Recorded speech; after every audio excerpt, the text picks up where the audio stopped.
Okay, we are recording here, guys. So I shared with you on Boxer this morning who would like to pick up a skill that'll earn them an extra $5,000 in the fourth quarter and an extra $20,000 to $30,000 over your next 12 months. Well, guys, I'm going to deliver on that promise. And now, if you hear what I share today and you do nothing different, your results are going to be the same. Your results will not be different. If you make adjustments, um, then yeah, then things can get much better with this. But guys, I want to run some real simple math by you here. Most of you guys, again, you just got done looking at all your closing percentage, all your metrics to create goals for the fourth quarter. And so you know what your closing percentage is. If your closing percentage is 16, 17%, that means you're closing one out of every 6 demonstrations. And guys, that means that if you do, pull up the calculator here and show you, that means if you do 30 demonstrations in a week times 0.17, you're going to be closing about 5 presentations. So if you're closing 5, guys, that means that there's 25 that you're not closing. Does that make sense? 25 people a week that are not just saying, sure, sign me up when you get done with your normal demo.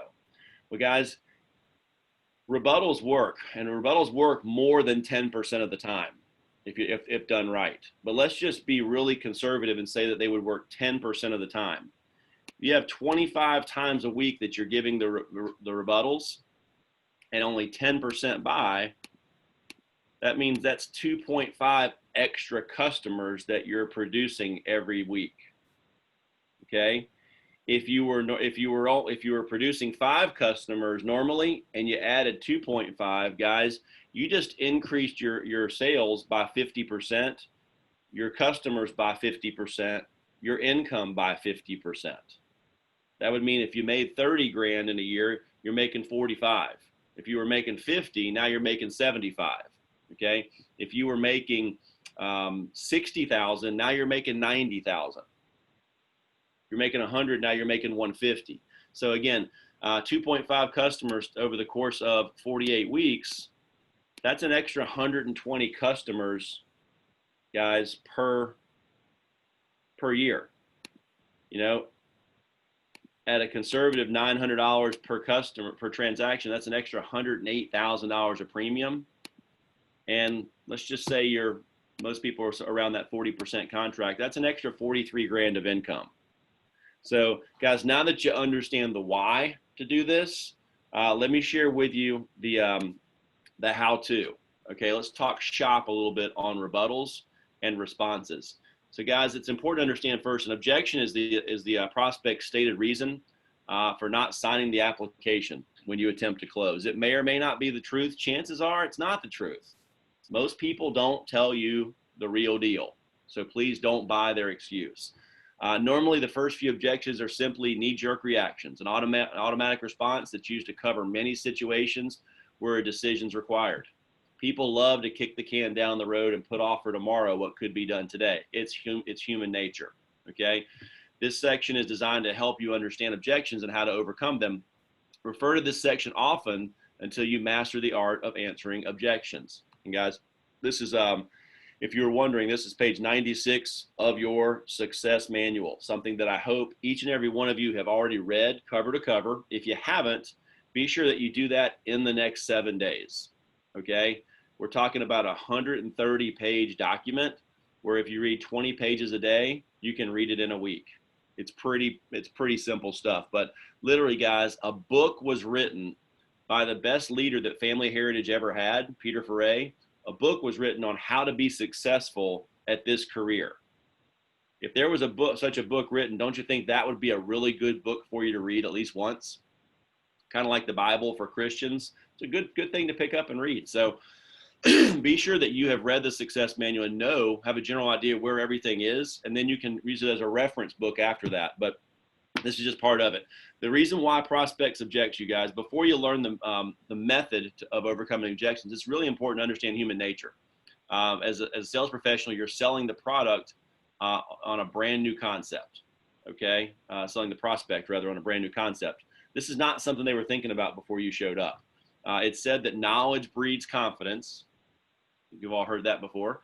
And when a prospect is shown a new idea, his or her knowledge is going to be somewhat shaky. Therefore, their confidence in buying is going to be low. When this occurs, an objection actually arises. It usually does not come in the form of, I have a basic lack of understanding of your product or service, so please explain it to me further. Okay. Usually the prospect will just put it off and say something like, I need to think about it. Okay. Or looks good, I need to ask, fill in the blank. Husband, wife, friend, mom, dad, whatever. It's important to remember that most objections are based on emotion, and that emotion is fear. In other words, there's no logical reason for the objection. Matter of fact, most people that object, believe it or not, guys, they want to buy from you. Okay. Again, they're just conditioned to say, no, I'm just looking. Think about it, guys. I can give you a great example. When the last time you had a person, a salesperson approach you in a store, if you were in a mall looking around, what do they usually say? Hey, hi, my name is so-and-so. Can I help you find anything? What do you say, guys? 95% of the time, what is your answer? No, I'm just looking. No, thanks. I'm just looking. Guys, I went into a Best Buy. It's been 4 years ago now, but I remember this exact occurrence. I went in there, and guys, I was looking for a 50-inch, roughly, flat screen TV, as light as I could find, that I wanted to put in the conference room of the new office we had in Raleigh. I knew exactly what I was looking for, the size, the scope, what I wanted to spend on it. And you know what? When the salesperson came up, I still told him, no, thanks, I'm just looking. I'm good. As that salesperson walked away, I realized I'm not good. That person could save me a whole lot of time. I said, sir, actually, you can't help me. Can you come back over here and explain to him exactly what I wanted? And he took me right there, and I was out of the store in 7 minutes. Okay. So guys, understand that if you know what you're looking for and you still say that other people that are your prospects, they're saying that too. And it's not because they don't want to buy. It's just because it's a habit. They're conditioned to say, think about it, pray about it, wait, come back later, ask so-and-so, oh, I can't afford it. Again, those are just smoke screens. Okay.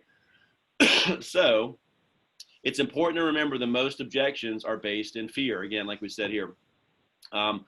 In other words, there's no logical reason for the objection. The prospect is not emotionally sold on the product enough to stick their neck out, so to speak.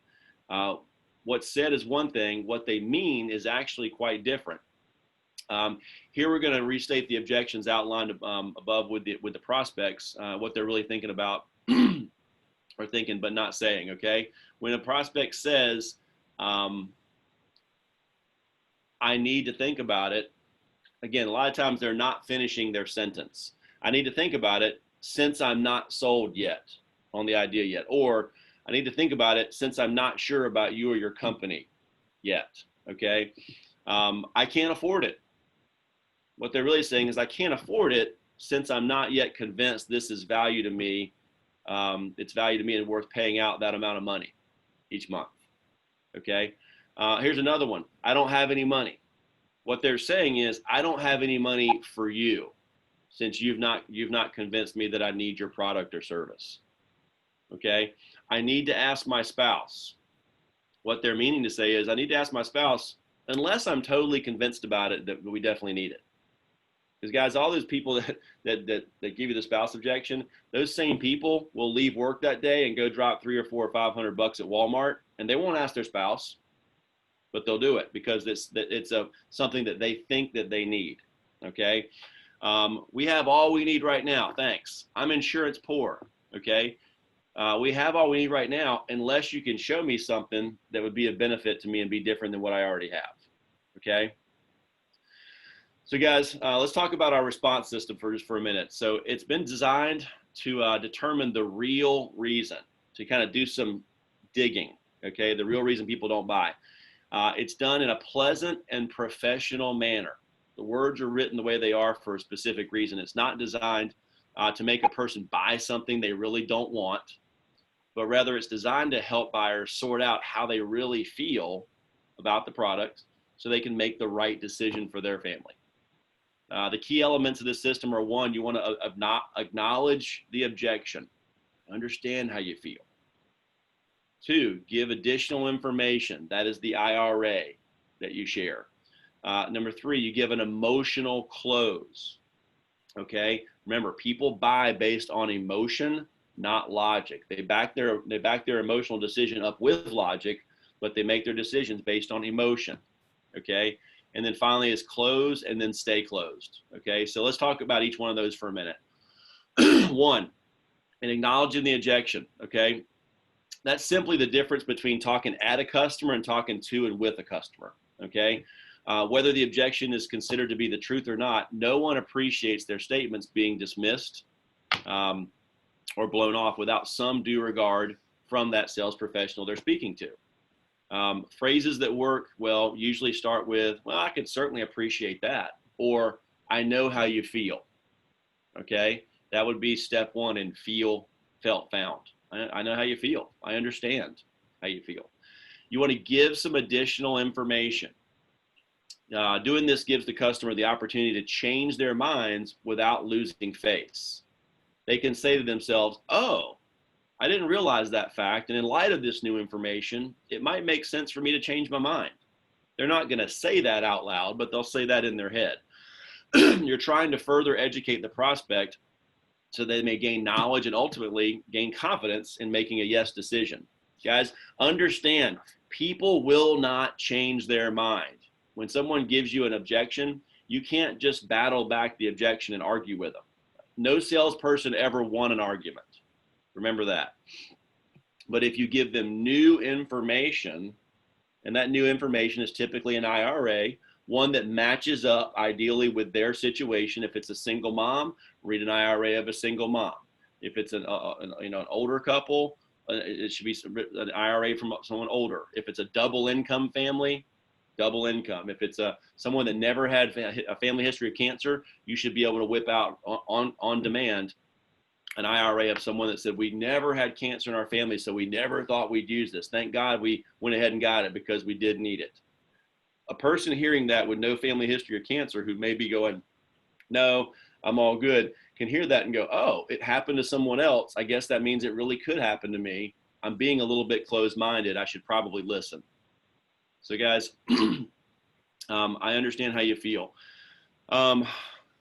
So again, number three, the emotional close. Many times the prospect believes that the product is a good one, but fails to see where it will fit into their personal situation.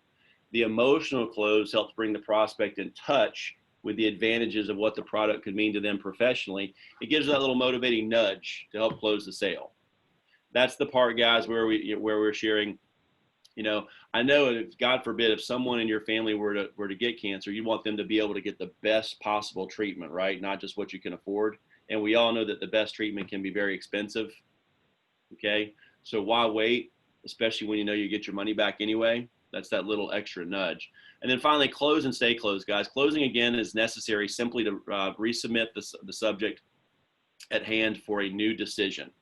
No close, no decision. So again, if you just kind of do the rebuttal and then go, so what do you think?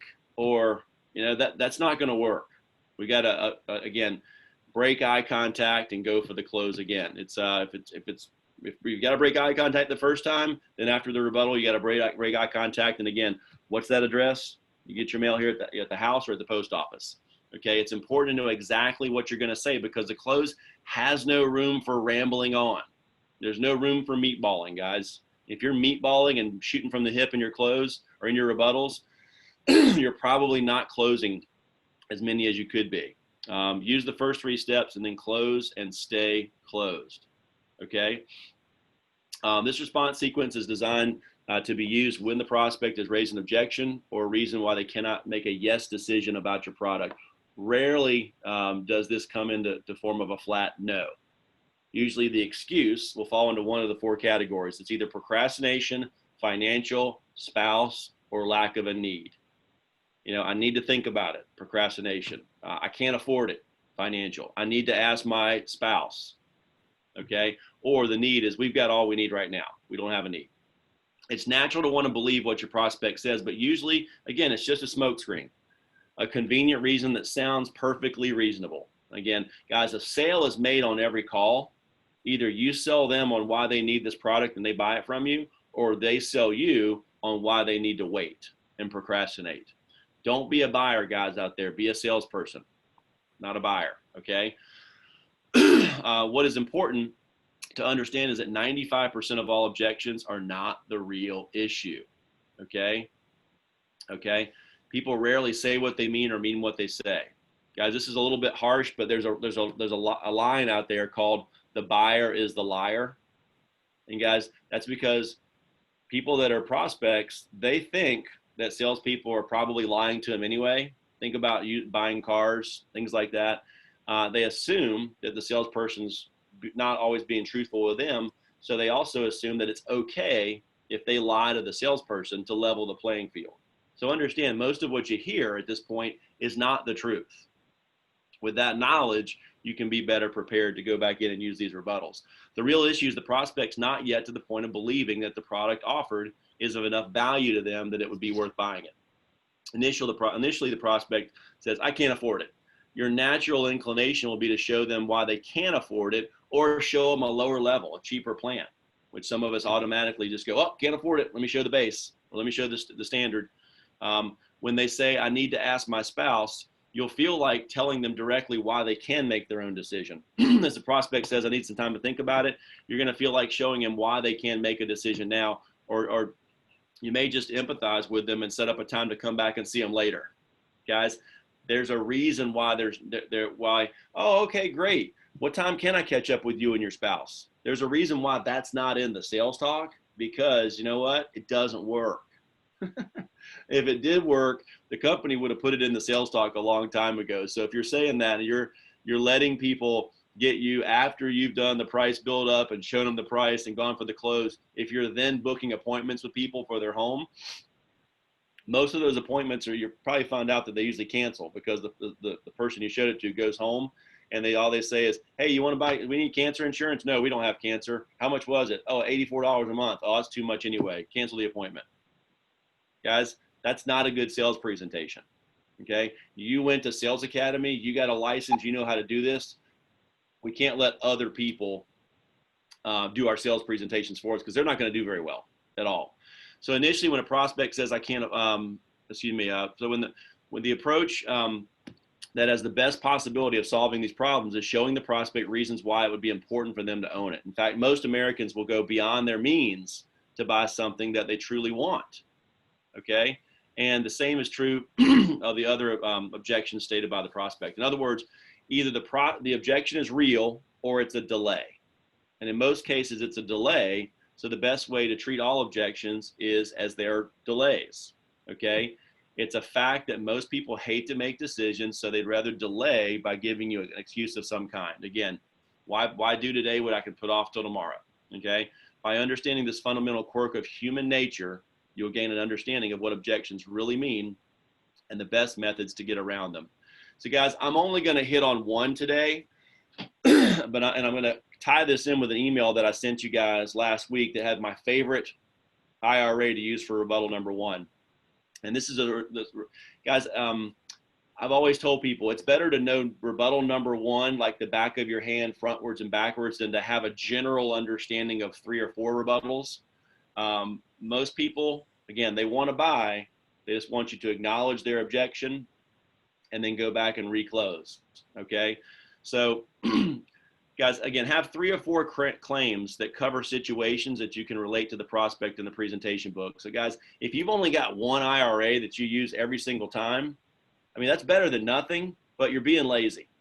We get dozens and dozens of IRAs sent out to us.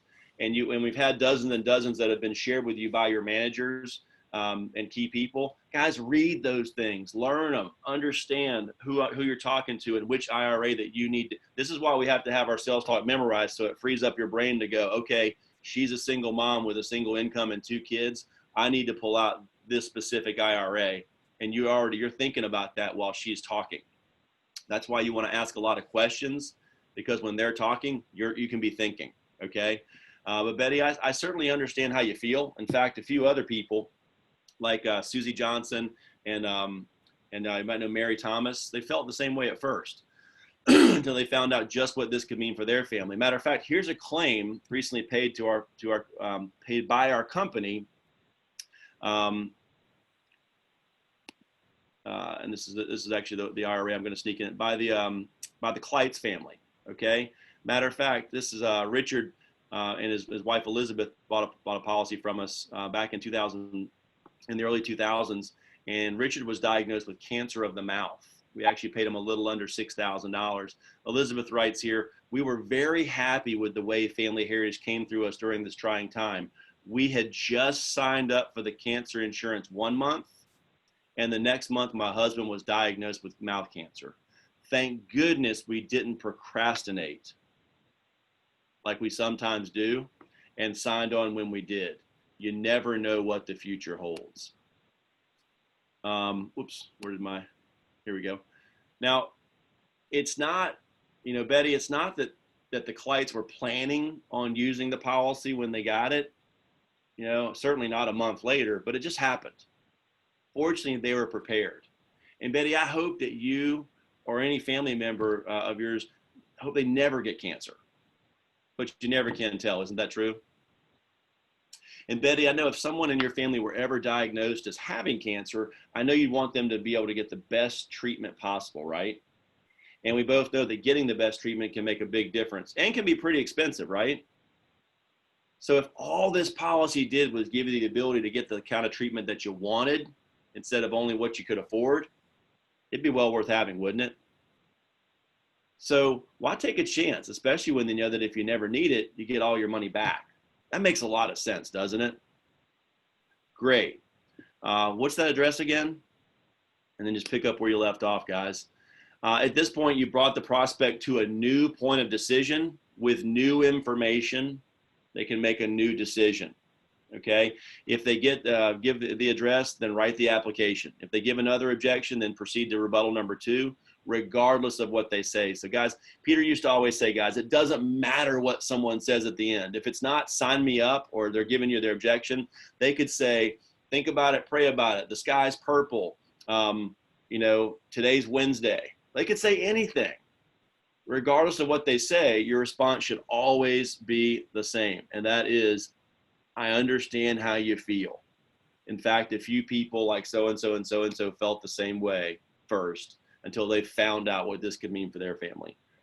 So guys, we are bumping up on a half an hour right now. I did want to leave a minute or two for any questions that anyone might have, because this is a pretty important topic.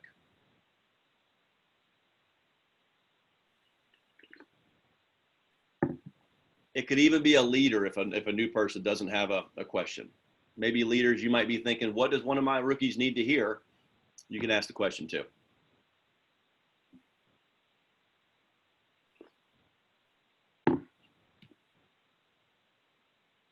Ben, that was really good. Sorry, so I was muted. I don't really know if I have a question, but that was just a very good response, because I get people always asking me, hey, what do I do for this situation? At the end, if you get to the end and they give an objection, it should be, it doesn't matter what the objection is. You should always do a rebuttal. It's funny. It was my second Traymore ever. And I remember we were doing training that morning on rebuttals. And I was like, man, I really need to get my rebuttals down. So I memorized rebuttal number 1. And the very first person that I sat down with was this older lady in her late 60s, and she gave me a rebuttal, and I did the rebuttal, or so she gave me an objection. I did the rebuttal, and she ended up buying it. And I was like, whoa, objection, the rebuttals work. Now they definitely don't work all the time, but it definitely works. And I've used that same rebuttal several times and made multiple sales every single year, and by using the rebuttals and not just by giving up because they said no at the end. Yep. So they definitely work, and you definitely need to get to study it and memorize that in non-producing hours time. So not during 8 to 5, but after time, during study time, you need to memorize those rebuttals. Kyle, thanks for sharing that. Guys, think about it. Rebuttals don't work all the time. If you've used a rebuttal and it didn't work, and then you said, I'm not going to use rebuttals anymore because they don't work. Guys, that's the dumbest thing I've ever heard, because here's the thing. Your demo doesn't work all the time either. Guys, if you're closing 20% of your demos, That's a high closing percentage. That means that 80% of the time it's not working. But do you give up doing demos because 80% of the time it doesn't work? No, you do them anyway, because that's how we earn income and protect families. Well, guys, if rebuttals just work 10% of the time, like we said, that's going to be an extra 2 to 3 customers per week, an extra 100 to 120 customers per year. And again, that's an extra $30,000 to $40,000 of income right in your back pocket, just by learning this very, very simple skill. And as Kyle said, it doesn't matter what they say. If you're like, hey, what do I do in this situation? What do I do in that situation? It's the same thing every time. I understand how you feel. A few of my clients felt the same way at first until they found out what this could mean for their family. And again, that's I shared with you guys what is definitely my favorite all-time demo, the Kleitz family for objections. And guys, I'm sure there are other ones that are great, but just the one that says, thank goodness we didn't procrastinate. And I like to pause for about a second and a half, open my eyes big and just kind of stare at them. Thank goodness we didn't procrastinate like we sometimes do and signed on when we did. You never know what the future holds. Guys, sometimes I'll even before I go into my close, as I'm showing my last couple of benefits, I'll even share this with people, because, we've always had that person that said, yes, I'll give you a yes or no, but they say something in the middle of the demo like, ooh, that would be neat. Yeah, if I was to get it, that would be good. Or something along the lines of that leads you to believe that they're going to procrastinate. Ooh, that's good. You have information, or you see them starting to write down notes. Guys, that means they're taking notes to go review later because they're not planning on making a decision today. That's when you want to pull this out and say, let me share with you this testimonial from the Kleitz family, and you read it. Thank goodness we didn't procrastinate like we sometimes do and sign on when we did. You never know what the future holds. And that's why, Kyle, I really appreciate you agreeing to give me a simple yes or no back at the beginning of before I started, because really nobody ever wins with procrastination, do they, Kyle? Nope. Absolutely not. Sometimes you got to remind people of that promise they made you 15 minutes ago, because when they made that promise 15 minutes ago to give you a yes or no, they didn't think they were going to like it. So they thought it would be an easy no.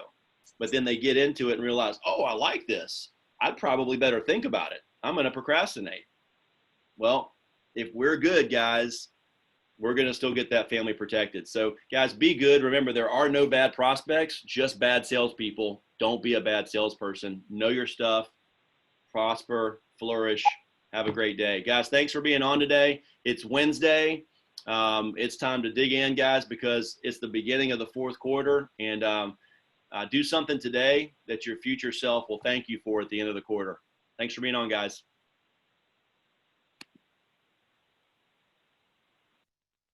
Thanks, man. Thank you.